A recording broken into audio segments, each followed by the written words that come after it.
Oiê, vamos falar da UERJ? Sejam bem-vindos a mais um vídeo, a mais uma explicação. E hoje, para a gente poder entender um pouco mais do que a gente pode trabalhar com a redação do vestibular da UERJ, eu vou falar aqui sobre 5 temas possíveis a respeito do que pode acontecer na redação da UERJ, baseado no livro que foi sugerido como livro para poder se trazer o tema, que é o livro de O Menino do Pijama Listrado. Todo ano, a UERJ lança livros de leitura obrigatória. Ela sempre vai colocar um livro que vai ser utilizado na prova geral, que coloca-se também na prova de literatura, e um que vai ser o baseado para poder se escrever a redação. Geralmente, há alguma pergunta, ou se não uma frase, que a gente vai escrever uma redação baseada nela. Obviamente, você não precisa utilizar a obra literária como repertório, mas é interessante que você saiba de alguns temas possíveis dentro do que acontece na discussão da narração. Então aqui, não é que a redação vai ser sobre alguma coisa que poderia ter acontecido do livro, um resumo do livro, mas é uma pergunta que dentro da situação do livro pode acontecer e trazer uma discussão a respeito disso. Então, no geral, só para você poder entender um pouco mais da história do que existe do livro do John Boyne, O Menino do Pijama Listrado é a história de um garoto que ele vai se mudar para a cidade de Auschwitz no período da Alemanha da Segunda Guerra Mundial. No que ele vai se mudar, que ele perde os amigos,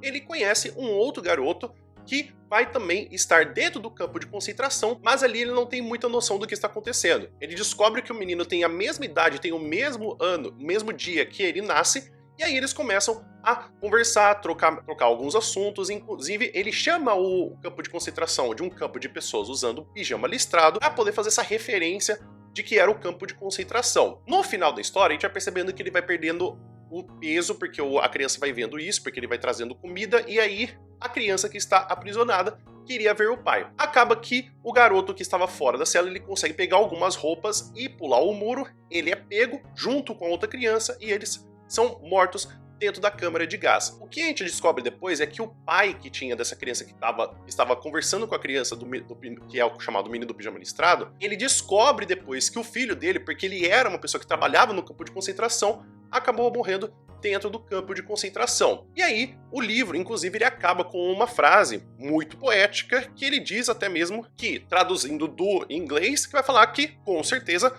tudo isso aconteceu há muito tempo atrás e nada como isso poderia acontecer de novo. Não nesse dia e nem nessa época. A partir daí, a gente já pode entrar no primeiro tema, que seria o mais óbvio de todos, que é o que temos do preconceito. Temos o preconceito, aqui eu vou colocar especificamente a palavra generalizada, porque quando a gente vai falar do que existe da situação da Alemanha na Segunda Guerra Mundial, não estamos falando apenas do que tem com o preconceito de judeus, mas também existe o preconceito contra negros, existe também o preconceito contra a comunidade LGBT. Então aqui, o que eu tô pensando mais é que você vai ter que lidar com esse tipo de tema. Porque a gente pode pensar que nesse livro há uma toada que mostra que não é que o problema é que exista preconceito, mas o que vai motivar crimes como os que aconteceram na Segunda Guerra Mundial pelo preconceito. E inclusive como que você pode até mesmo criar preconceito em pessoas. É algo que vem desde criança. As pessoas, elas são preconceituosas porque aprendem a ser preconceituosas ou são naturalmente preconceituosas? Lógico que no livro mostra mais ou menos essa tentativa de falar,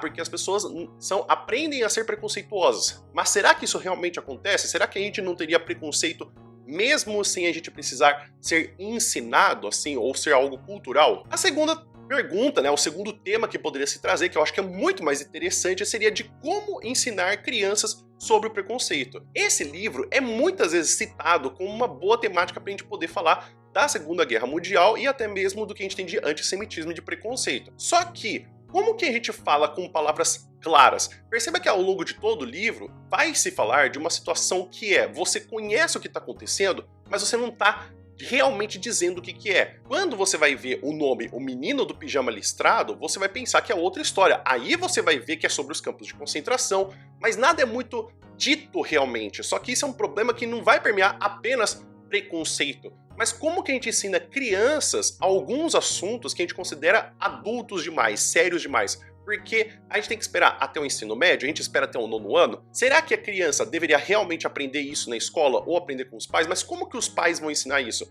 Percebe que é uma situação altamente problemática de que não só ensinar as crianças o que é preconceito e que o preconceito é ruim, mas como que a gente ensina? É por meio de um filme? É por meio de um livro? É por meio de analogia e metáfora? Ou é falando diretamente sobre o assunto? O terceiro, que eu acho que é um pouquinho mais problemático, porque eu também fiquei surpreso com isso, que é o que temos também de fontes não confiáveis. Eu não sei se a URJ vai trabalhar exatamente com isso, mas acho que é algo de se prestar atenção, que é, apesar do livro ser muito popular e de se terem feito pesquisas de que é utilizado muitas vezes como uma forma de ensinar esse período da Segunda Guerra Mundial nos Estados Unidos, utilizando ou o filme ou o livro, o próprio Museu do Holocausto fala que esse livro ele não é uma boa fonte para poder conseguir ensinar e nem se falar sobre o assunto do Holocausto. O que vai acontecer é que, obviamente, o autor ele vai tomar algumas liberdades poéticas de se escrever. Só que tem muita gente que, quando termina o livro, acha que o que aconteceu é que a Segunda Guerra Mundial acabou porque o filho do cara do campo de concentração morreu e aí ele se sentiu mal e aí acabou. Só que tem muita gente que tá entendendo mal que quando se tem essa situação do livro, lógico que ela é ficcional, lógico que ela também acontece de uma forma que é para se criar uma alegoria em uma época, tinha muita gente que achava que o livro era baseado em uma história real, do que realmente aconteceu. O problema que temos dentro do Menino do Pijama Listrado é até que ponto a gente tem essa fonte como uma fonte confiável, como um livro de ficção. Então, será que teria sido melhor a gente conseguir ter esse filme junto com o Museu do Holocausto quando teve a adaptação? Porque percebe que tem uma passagem de tempo entre se fazer o livro até se fazer a produção cinematográfica. Então, será que não teria sido melhor ter ido até atrás dessas entidades que estudam, que propagam informação, que falam da seriedade desse assunto, para poder trazer um filme sério? E aí, esse é um grande problema de quando a gente fala de toda essa situação que tem da Segunda Guerra Mundial, que é como que a gente acredita em fontes. E além do mais, a gente só acredita porque é altamente popular ou só porque tem filme e é mais fácil de poder ensinar alguma coisa? Ainda chegando um pouquinho nisso que eu falei, de quando a gente fala de fontes não confiáveis, eu queria falar um pouquinho que eu acho que um outro tema que seria interessante se passar seria os limites da liberdade poética.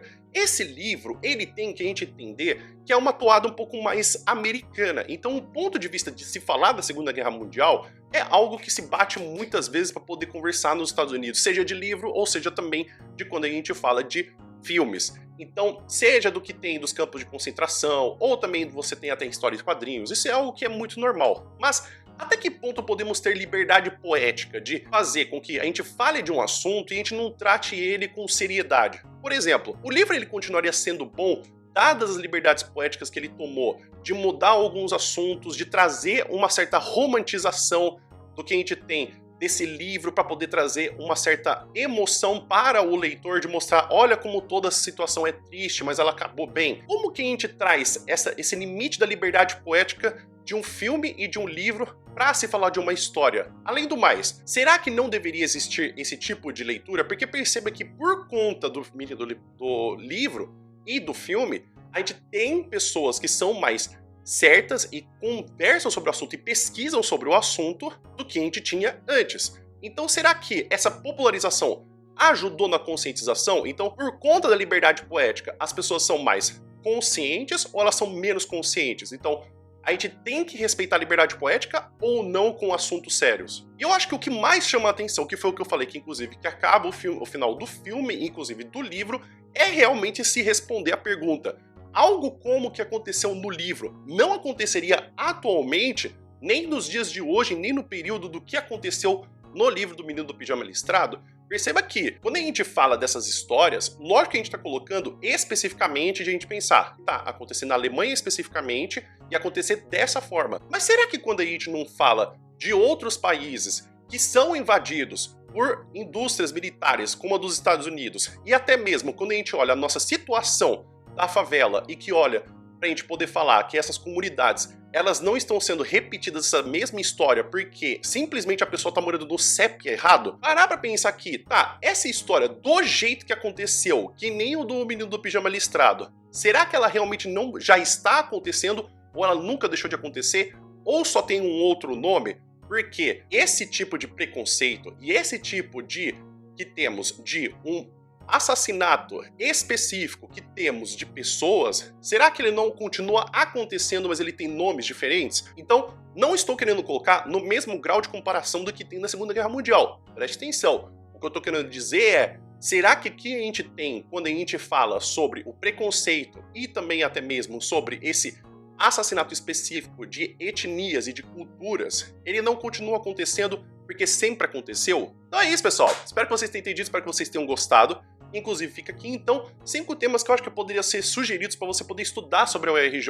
Claro que existem tantos outros tipos de tema, mas aqui é mais para você ter uma ideia geral de que o livro ele não vai ficar só falando de tipo, olha como antissemitismo é ruim. Eu acho que dá para poder ter outras discussões, e inclusive eu vou pedir para você, como que você acha que vai cair o tema da UERJ nesse ano? Escreve aqui nos comentários, por gentileza. Inclusive se você tiver alguma dúvida ou alguma reclamação. Mas pode ser que você tenha até uma certa dúvida de como que se começa uma redação da UERJ ou como se termina. Por isso que eu vou deixar aqui em cima 2 vídeos que eu já fiz também, análise de 3 exemplos de parágrafos de introdução e de conclusão para você se preparar para o UERJ. O vídeo vai ficando por aqui. Muito obrigado por todo mundo que ficou até aqui. Espero que você tenha um bom dia e a gente se vê no próximo vídeo. Até mais!